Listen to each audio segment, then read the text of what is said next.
Status quo saat ini, sumber daya yang terbatas di negara berkembang menjadi masalah yang sangat besar untuk menjalankan sistem ekonomi biru. Meskipun Indonesia memiliki banyak pasokan sumber daya laut, hal ini menjadi masalah yang karena mengingat terbatasnya sumber daya laut dan banyak sumber daya laut yang sulit untuk diperbarui, seperti misal lobster yang butuh waktu sangat lama untuk perbaruannya, sehingga pendirian kami di sini adalah kami percaya bahwa strategi ekonomi biru tidak seharusnya diterapkan di negara berkembang.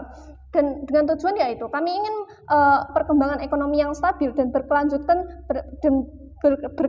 tanpa membahayakan sumber daya alam di negara berkembang. Dengan dua mekanisme, yaitu kami ingin memfokuskan untuk pembangunan perusahaan manufaktur dan UMKM serta pendidikan bagi para masyarakat, seperti memberi pelatihan skill untuk SDM yang lebih baik, dan juga kami akan mengembangkan sistem pendidikan di negara berkembang sehingga dapat lebih membantu perkembangan ekonomi negara berkembang pada akhirnya nanti. Dan yang kedua adalah kami akan tetap memperhatikan pengelolaan sumber daya laut, yang berarti bahwa kami akan tetap menjaga laut dan mengizinkan para nelayan tetap mencari ikan di laut, tetapi kami tidak akan menggunakan sumber daya laut sebagai sumber utama ekonomi seperti pada status quo saat ini. Dan masuk kepada substansi saya memiliki dua argumen di sini, yaitu yang pertama, masuk pada argumen yang pertama adalah tentang mengapa hal ini dibenarkan. Saya memiliki dua layer pada argumen ini, dan layer pertama adalah secara ekonomis, karakteristik negara berkembang adalah mereka memiliki fokus utama untuk mengembangkan sektor ekonomi. Ketika negara berkembang memiliki karakteristik untuk fokus kepada perkembangan ekonomi, kita tidak bisa bergantung kepada sumber ekonomi yang tidak sustain dalam jangka panjang. Perlu diketahui bahwa sumber daya alam, terlebih lagi sumber daya laut, tidak bisa menjadi sumber ekonomi yang bisa berkelanjutan dalam jangka yang panjang. Mengapa demikian? Karena pertama, ketika sumber daya laut menjadi penopang ekonomi, maka pemerintah akan mengeksploitasi sumber daya tersebut, dan pemerintah akan menggunakan segala cara untuk menangkap sumber daya laut dalam jumlah yang sangat banyak agar bisa mendapatkan profit yang sebanyak mungkin. Tidak menutup kemungkinan untuk menggunakan cara yang berbahaya seperti bom dan pukat harimau dan sebagainya. Dan yang kedua adalah tentang perkembangan sumber daya laut yang memerlukan waktu yang sangat lama agar dapat diambil kembali. Ketika hal ini terjadi, negara berkembang yang tidak bisa mendapatkan kualitas sumber daya laut yang berkualitas dalam jumlah yang masif dan akan kesulitan untuk melakukan ekspor, sehingga ekonomi akan menurun dengan lebih drastis lagi. Terlebih lagi, sumber daya laut tidak menghasilkan profit sebanyak itu untuk mengurangi tingkat kemiskinan masyarakat.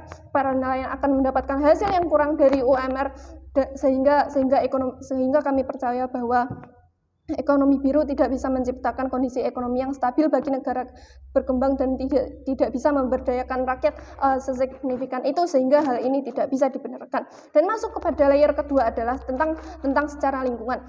Strategi ekonomi biru ini dapat mengarah kepada eksploitasi yang mana menjadi violence ke aspek lingkungan, dan meskipun di status quo saat ini persediaan sumber daya laut sangat banyak, tapi ini tidak bersifat jangka panjang dan tidak akan terus ada jika kita terus-menerus mengambilnya secara besar-besaran. Pasti akan tetap berkurang pada suatu saat nanti. Dan bayangkan jika dalam ranah setahun saja banyak sumber daya laut yang berkurang, bagaimana dalam 5 tahun ke depan, bagaimana dalam 10 tahun ke depan, pasti sumber daya laut akan menjadi hal yang sulit dicari pada masanya. Dan bagaimana hal ini bisa terjadi? Karena karakteristik masyarakat Indonesia, masyarakat yang negara berkembang seperti di Indonesia, yang masyarakatnya selalu bersifat profit oriented, sehingga mereka tidak akan memperdulikan lingkungannya, mereka tidak akan berpikir jauh tentang dampak yang bisa mereka dapat dari apa yang mereka lakukan. Mereka hanya memikirkan profit yang bisa mereka dapat. Mereka hanya memikirkan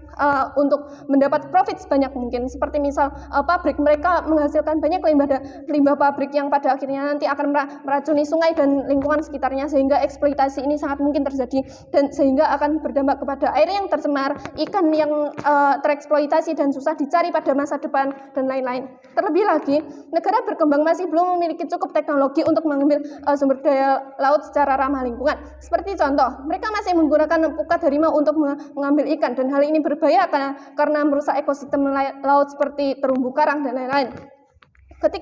ketika teknologi yang dimiliki masih terbatas dan masih belum ranah lingkungan, maka dampak jangka panjang yang akan terjadi pada lingkungan sangat buruk. Dengan kondisi negara berkembang masih tergantung pada ekonomi biru, maka cara pengambilan SDA sumber daya laut akan menggunakan teknik yang sangat tidak ramah lingkungan dan berujung pada ketidakstabilan ekosistem laut itu sendiri. Sebagai negara maritim yang juga bertanggung jawab akan kestabilan ekosistem lingkungan, hal ini tidak bisa dibenarkan. Dan masuk kepada argumen kedua adalah tentang bagaimana ini akan lebih efektif di sisi kami.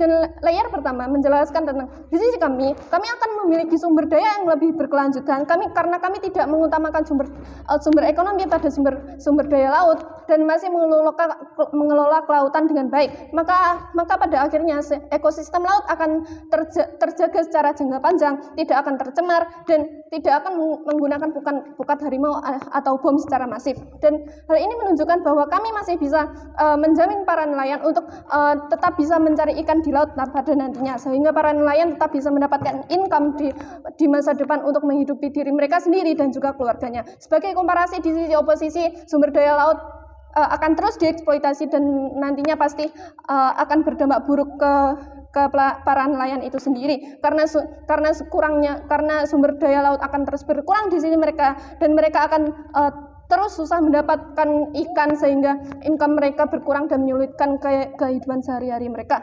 Dan masuk kepada layer kedua adalah tentang masyarakat yang akan menjadi lebih berkembang dengan pelatihan kerja yang kami berikan, karena banyaknya masyarakat pada negara berkembang yang masih memiliki potensi untuk menjadi SDM yang lebih baik. Komparasi di sisi oposisi tidak akan terjadi karena di sisi oposisi hanya memfokuskan kepada ekonomi biru saja.